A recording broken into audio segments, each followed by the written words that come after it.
मैं नीलम पहलवान नजफगढ़ विधायक रूप में आपको दिल्ली में हुए शराब घोटालों के बारे में ध्यान आकर्षित कराना चाहती हूँ, जिसमें केजरीवाल जी की आम आदमी पार्टी सरकार ने दिल्ली की युवा पीढ़ी व मातृशक्ति को हर तरह से अत्यंत पीड़ा देने की कोशिश की है।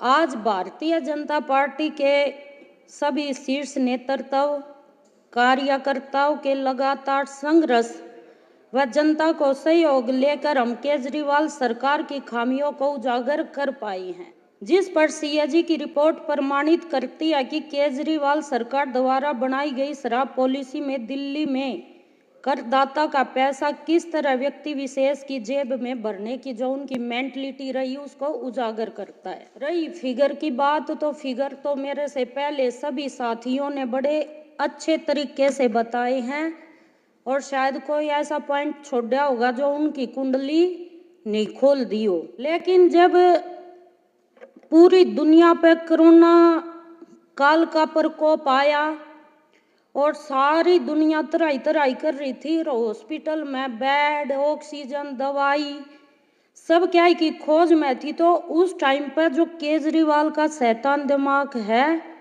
वो दो पॉलिसियों में लगा हुआ था। एक तो शराब नीति और एक अपने शीश महल की मेंटेनेंस, सज्जा सजावट कैसे हो।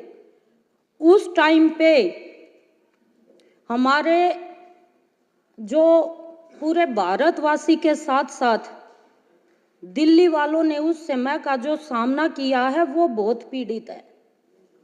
हमारे धर्म में, हमारी दिल्ली में सभी धर्मों के लोग रहते हैं, लेकिन रूह कांप जाती है जब हमारी जिंदगी के अंतिम पड़ाव में भी हमारे लिए संस्कार की जगह नहीं मिलती। ना शमशान घाटों में जगह मिली, ना हॉस्पिटलों में जगह मिली, और जो बच गए वो शराब से, लीवर से डैमेज होके एक्सपायर हो गई। और ये बड़ी दुर्भाग्य की बात है कि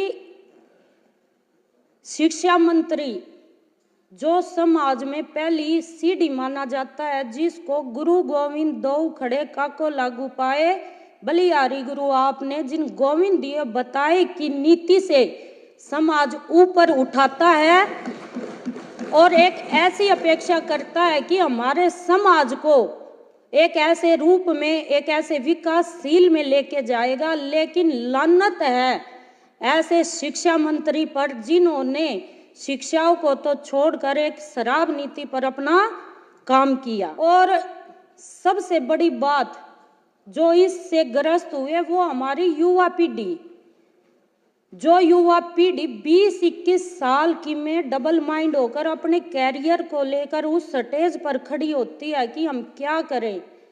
वो उम्र 25 साल से घटाकर आबकारी नीति में जो 21 वर्ष की गई, ये हमारे समाज के लिए केजरीवाल सरकार द्वारा बड़ी कलंकित बात थी। और जो करया सो करया, लेकिन दिल्ली देहात में पहली बार होया कि लोग तो पीवो पीवो लुगाई भी आ जाओ।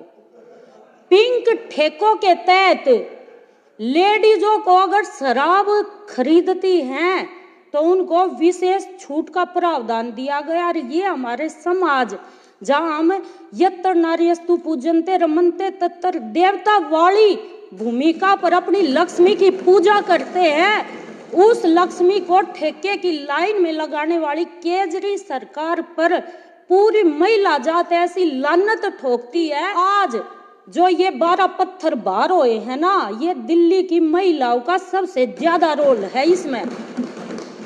और कमीशन की तो बात सब ना बताई, 5% से बढ़ाकर 12% कर दिया। एक बोतल के साथ बोतल फ्री, लाइसेंस शुल्क में छूट, और अपने जो रिश्तेदार निजी लोग हैं सब ना बताई। ड्राई डे की संख्या कम कर दी गई, एक घनी बोतल खरीदो और घना फायदा होगा। मैं जहाँ केजरीवाल सरकार ने शराब नीति बनाते वक्त तर्क दिया था कि भारी वृद्धि होगी, बजाय इसके दिल्ली सरकार की राजस्व में इतना घाटा होया है कि आज लग इसकी भरपाई नहीं हो खोलने में कानूनों की जो गंभीर अवहेलना की गई। मेरी विधानसभा में 3 विद्यालय हैं जो मेन रोड पे हैं, तीनों विद्यालयों के बीच में ठेके खोल दिए गए। आने जाने वाले बच्चों पर क्या प्रभाव पड़ेगा? और एक आप तक उम्मीद है, क्योंकि हमारी भागवत गीता में एक बात कही है, कर्ता की गैल करर पाप धर्म के डर है।